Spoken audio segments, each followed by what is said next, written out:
Ever heard the wildest stories from NFL training camps? These tales are so unbelievable you have to hear them just to believe them. Picture this: an NFL player showing up to camp in a hot air balloon. But you'll have to wait until number 1 for that story. With over 2,000 players attending training camps each year, there are bound to be some incredible stories. So we've compiled the most jaw-dropping training camp tales just for you. Let's not wait any longer. That whistle signals the start of your training camp. Let's start our countdown with a blast from the past. Back in the 1940s, NFL players had a very different approach to off-season training, which was practically non-existent. Take Chicago Cardinals lineman Chet Bolger. His idea of a workout was kicking a football in Jackson Park, running after it, and then casually walking back. Conditioning was more about breathing and lungs than actual fitness. Hall of Famer Ed Sprinkle of the Chicago Bears shared a similar story. He and his teammates didn't work out during the offseason because they had other jobs. The first 2 weeks of training camp were pure torture, with stiffness and soreness making every move a painful ordeal. In those days, training camps were a brutal wake-up call, a far cry from today's year-round fitness regimens. So next time you hear an old-timer grumbling about how tough they had it, just remember, they did. Coming in at number 6, we have the scorching heat of summer training camps. In 1942, Chet Bolger joined the Chicago Cardinals and faced his first training camp at Carroll College in Waukesha, Wisconsin. The sun's reflection off the limestone made the field unbearably hot. Players quickly learned not to overeat at lunch, because the intense running drills often had them throwing up by the lone tree on the field. Coach Jimmy Konzelman, with his white hair and ever-present cigarette, was a master motivator. Players earning just $2 a day for meals would sneak his cigarettes whenever they could. By 1946, Konzelman's strict training camps were legendary, with players drilling twice a day and studying plays in between. His no-nonsense approach was all about building a team ready to contend in the NFL. And with all those cigarettes disappearing, Coach Konzelman probably had the only team where stealing smokes was a part of the conditioning program. Let's move on to number 5, where things get downright pricey. In 2010, rookie Dez Bryant learned about the costly side of NFL traditions. During training camp, Bryant refused to carry veteran Roy Williams pads, which is a big no-no for rookies. His punishment? Footing the bill for a team dinner, a classic rite of passage. But this wasn't just any dinner. Teammates went all out at a high-end steakhouse, racking up a jaw-dropping $55,000 tab. Former Cowboys receiver Jesse Holley shared the wild details. They ordered $1,300 shots of Louis XIII rare cask cognac and $90 Kobe beefsteaks. Some even poured Magnum bottles of Cristal into flower pots for fun. Despite the shock, Bryant took it all in stride, though rumors suggest Cowboys owner Jerry Jones might have secretly picked up the bill. Bryant insists he paid for it himself. This eye-popping dinner is a perfect example of how rookie hazing can go overboard in the NFL. It sparked plenty of discussions about the need for balance between team bonding and excessive costs. Bryant's dinner bill remains one of the most outrageous rookie initiation stories ever. Coming in at number 4, we have the legend of Doug Atkins, who turned training camp into his personal theater of intimidation. Standing at 6'8", the defensive end for the Chicago Bears was known for his incredible strength and fiery temper. During a grueling training camp at St. Joseph's College in Rensselaer, Indiana, Atkins needed peace and quiet. When rookies upstairs blasted their radio, he shot through the ceiling. Needless to say, the radio was never played again. And Atkins didn't stop there. He often brought his pit bull Rebel to camp, adding an extra layer of intimidation.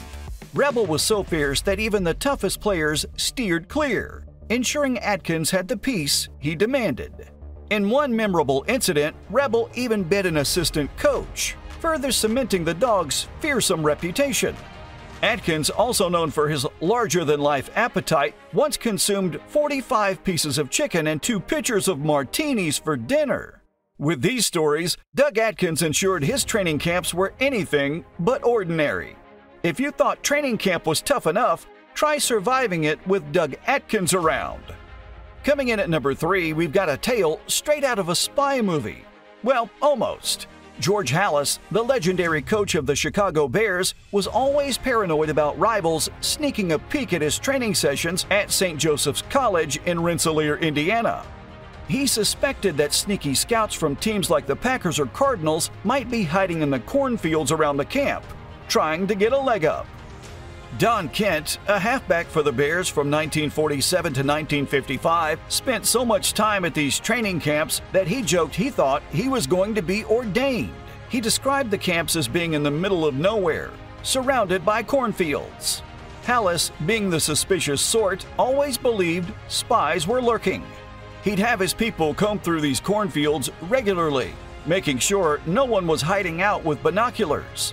Halas would say, "They're spying on us, so we're going to camouflage this play."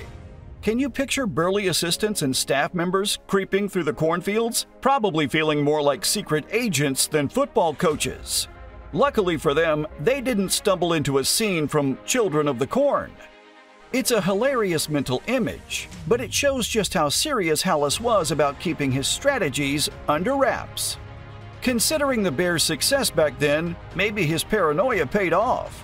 Who knew cornfield patrol could be part of a championship strategy? Coming in at number 2, we have a story that's both quirky and hilarious. In 2013, New York Jets coach Rex Ryan shocked everyone at training camp by revealing a tattoo of his wife wearing nothing but a Mark Sanchez jersey. Your hearing's just fine. Rex Ryan's arm featured his wife proudly sporting the jersey of his quarterback. Ryan unveiled the tattoo during a vacation in Hawaii, and it instantly became media fodder. The tattoo, located on his right arm, sparked a lot of buzz and showcased Ryan's unique personality. It was the perfect blend of personal quirkiness and team spirit. But here's where it gets even funnier. When Ryan later became the head coach of the Buffalo Bills, he updated the tattoo, changing the jersey color from Jets green to Bills blue. Talk about commitment to your team. Ryan's tattoo is a perfect example of his larger-than-life personality and his ability to keep things light and entertaining, even in the high-stakes world of the NFL. Now you have 2 options. Get a tattoo of the kickoff zone, or like this video and subscribe to our channel. Your choice. Alright folks, you're in for a treat. Here's a bonus segment. Consider yourselves lucky we're not charging extra for this gem. Back in the day, Bears quarterback Sid Luckman had a training camp ritual that was all about style and relaxation. Luckman, covered in tanning oil, would lounge in the back seat of his convertible. He'd tell his driver to keep a precise speed of 55.5 miles per hour to get the perfect, even tan. Amidst the tough practices and intense drills, Luckman made sure to keep his bronzed glow just right. It's a quirky reminder that even the toughest NFL players have their unique ways to unwind. Luckman's tanning drives added some unexpected fun to the grind of training camp, although I'm not really sure why he couldn't just lay on a towel like the rest of us. And finally, taking the top spot in our countdown is Antonio Brown's, aka AB's, unforgettable entrance to the Raiders training camp in 2019. Brown, never one to shy away from the spotlight, decided a grand entrance was necessary, so he arrived in a hot air balloon. Yes, a hot air balloon. Brown floated into Napa Valley, California, making sure all eyes were on him. This flamboyant arrival set the tone for what would become a tumultuous training camp. Brown quickly found himself in the middle of drama. His hot air balloon stunt was just the beginning of a series of headline-grabbing events. Brown's insistence on using his old helmet, which was no longer approved by the NFL, led to multiple grievances and appeals. And if that wasn't enough, he also managed to freeze his feet during a cryotherapy session, sidelining him for part of the camp. Antonio Brown's grand entrance and the ensuing chaos made the 2019 Raiders training camp one for the books. It's a perfect example of how unpredictable and entertaining the world of the NFL can be.